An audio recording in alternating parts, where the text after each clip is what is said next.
বিসমিল্লাহির রহমানির রহিম।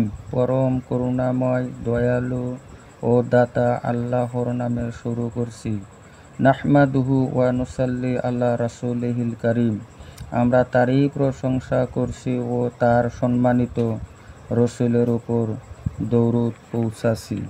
শয়তানের কৌশলসমূহের মধ্যে একটি হল, যখন মুসলিমেরা পবিত্র ও নামাজের মতো বিভিন্ন আমল পালন করার ইচ্ছা করে, তখন সে এ ব্যাপারে তাদের অন্তরে কুমন্ত্রণা সৃষ্টি করে।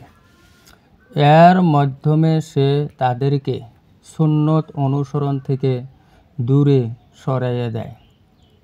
তাদের অন্তরে এই ভাবনা জাগ্রত করে যে সুন্নত প্রদত্ত শিক্ষা আল্লাহর ইবাদতের জন্য যথেষ্ট নয়, যার ফলে তারা নতুন নতুন পদ্ধতি উদ্ভাবন করার চেষ্টা করে এবং আল্লাহর কাছে সওয়াব বৃদ্ধির আশা করে।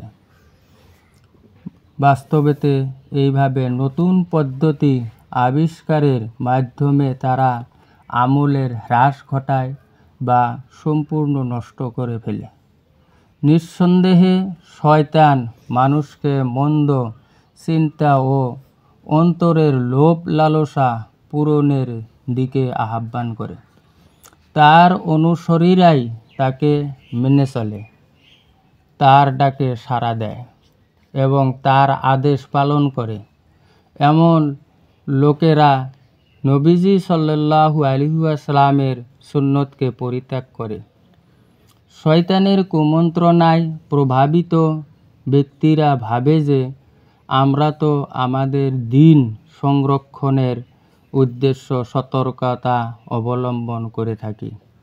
আসলেই তারা ঢাল হিসাবে ব্যবহার করে রসুল সাল্লাল্লাহু আলাইহি ওয়াসাল্লামের সেই সকল হাদিসের উপর, যেখানে রসুল সাল্লাল্লাহু আলাইহি ওয়াসাল্লাম বলেন, সন্দেহযুক্ত বিষয় বর্জন করে সন্দেহমুক্ত বিষয় গ্রহণ করতে, এবং যে ব্যক্তি সন্দিহান বিষয় হইতে নিজকে রক্ষা করেছে সে তার দিন সম্মানকে রক্ষা করেছে। পাপ সেটাই যেটা কারো অন্তরে সংশয় সৃষ্টি করে। গুনাহ হয়েছে অন্তরে জটিলতা ও উদ্বেগ সৃষ্টিকারী। সতর্কতা অবলম্বন ও সন্দেহ ত্যাগ করে ধীর বিশ্বাসের উপর আমল করা ইসলামের নিষেধ নয়। যদিও কিছু মানুষে একে শয়তানের কুমন্ত্রণা বলে। যদি আমরা নিজদের জন্য সতর্কতা অবলম্বন করি এবং সন্দেহ ত্যাগ করে ধীর বিশ্বাসের উপর আমল করি, যা আমাদের অন্তরে সন্দেহ তৈরি করে না, এবং সন্দেহজনক বিষয় পরিত্যাগ করি, তাহলে এটা শরীয়তের শিক্ষার বাইরেও যাবে না, আবার বেদাতও হবে না। এটা বরং সেটাই সেই ব্যক্তির আমল থেকে উত্তম যে তার সন্দেহযুক্ত আমলসমূহকে কবুল হয়েছে বলে মনে করে সর্বদা উদাসীনতার সাথে আমল করিতে থাকে। উদাসীনতার সাথে আমল করার চেয়ে এটা ভালো, কারণ উদাসীনতা ফরজ আমলকে ত্রুটিপূর্ণ করে দেয় এবং একসময় নিষিদ্ধ বিষয়কে লিপ্ত করে। সূরা আল আহজাবের 21 নং আয়াতে আল্লাহ তাআলা বলেন, যারা আল্লাহ ও শেষ দিবসের আশা রাখে এবং আল্লাহকে স্মরণ করে, তাদের জন্য রাসূল সাল্লাল্লাহু আলাইহি ওয়াসাল্লামের মধ্যে উত্তম নমুনা রয়েছে।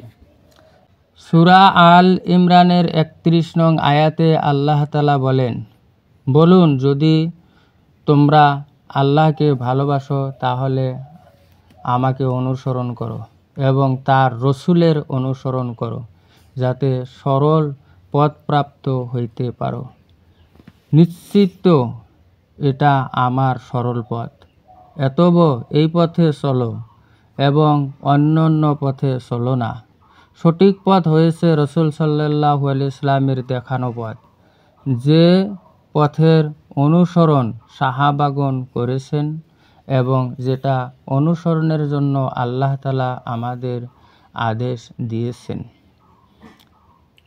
এই পথ থেকে সামান্য বিচ্যুতিই সীমালঙ্ঘন, আর সীমালঙ্ঘনের ধরন হইতে পারে গুরুতর বা কম, এবং এই দুইয়ের মাঝে রয়েছে বিভিন্ন পর্যায়, যা শুধুমাত্র আল্লাহ তাআলাই পরিমাপ করিতে পারেন।